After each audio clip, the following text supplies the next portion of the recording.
Hey guys, it's Janae. Let's dive into Marketing 101 because literally this marketing tip will change your marketing forever.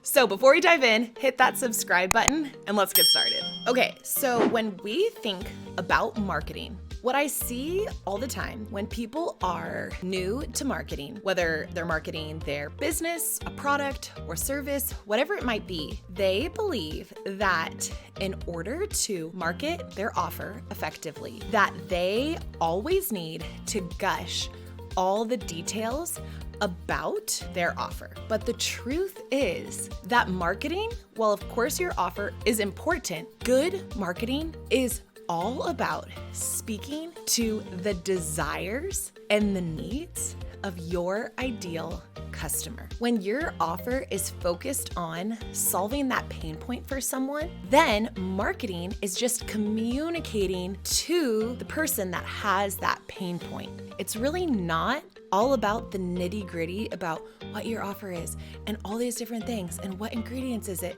and all the different pieces that make it up. No, good marketing is about communicating to your ideal customer how you can help and serve them. And how we do that is by solving their pain points. So a huge piece of your offer should be all about solving your ideal customer's pain point. Whether it's a product-based business where you're helping people with inflammation and sleep issues or skin issues, or if it's a coaching business and you're helping people discover their voice and create more money in their life, what is the true pain point that you are wanting to help your ideal customer be free from? And that is where we're gonna start today. So when you sit down and you start thinking about your marketing strategy, or even just a post that you're gonna share on Instagram, Facebook, wherever, instead of thinking about all the things that make your offer amazing, I want you to start thinking about what specifically does my ideal customer want right now? And what specifically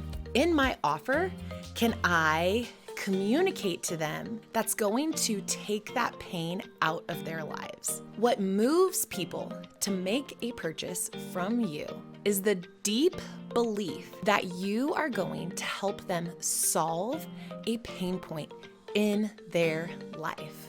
And that is the core of excellent marketing that works. If you're putting all this energy and effort into marketing your product or your service, your business, you better be communicating in a way that's actually speaking to your ideal customer, not just speaking your own language, because as entrepreneurs, when we're thinking about our offer or thinking about our products or thinking about this opportunity, we can get so used to thinking about all the things that we know instead of thinking about the person on the other side of the camera or the advertisement or the marketing piece who's actually reading what you're writing.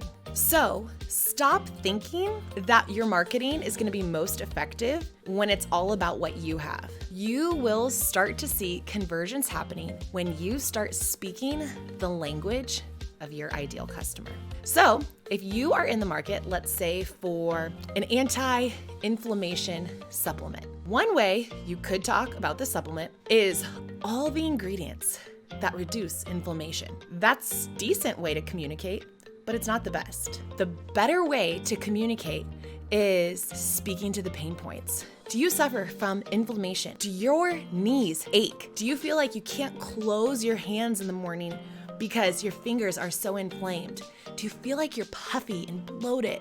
The people who need your supplement, their eyes and ears are gonna perk up when you make them feel known. They're like, whoa, she gets exactly what I'm experiencing. So when you go to the drawing board today, tomorrow, the next day, when you sit down, I want you to first start with asking yourself, who is my ideal customer? You're in a product-based business.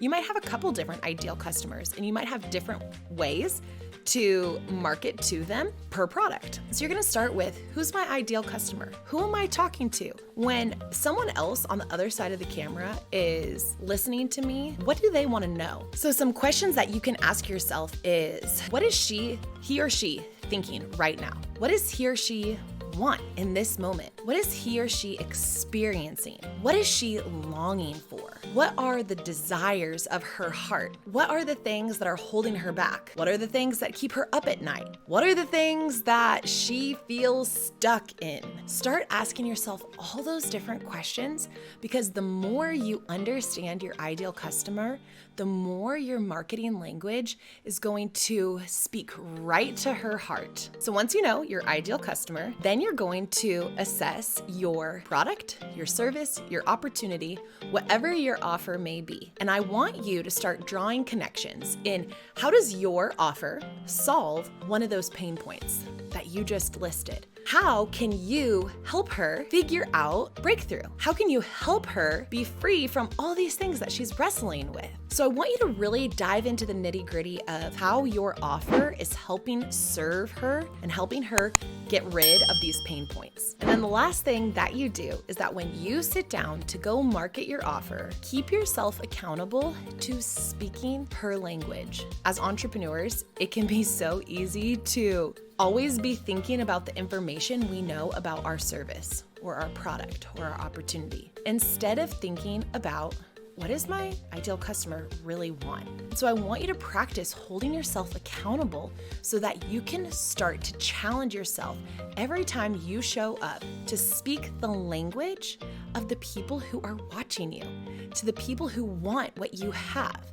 And when you start communicating in a way that's effective, i.e. good marketing, you will see your sales start to convert at a much higher level. So to wrap it up, how do you have great marketing? You ditch the belief that good marketing is all about your product or service. And you start with understanding your ideal customer, what she wants, needs, desires. And then you figure out how your offer solves her pain point. And then when you sit down to actually market and write out your posts or content, whatever it might be, you hold yourself accountable to not speaking the entrepreneur gibberish that we all know and love, but you start speaking in her language so that when she's at home, sitting on her couch, looking at her phone, and she sees your post, she feels known, she feels seen, and she starts to believe that you can help her. Because guess what? You can. So if you got some great value today, hit that subscribe button. Tag me when you go do your marketing post. I cannot wait to see your marketing and how good it's going to get.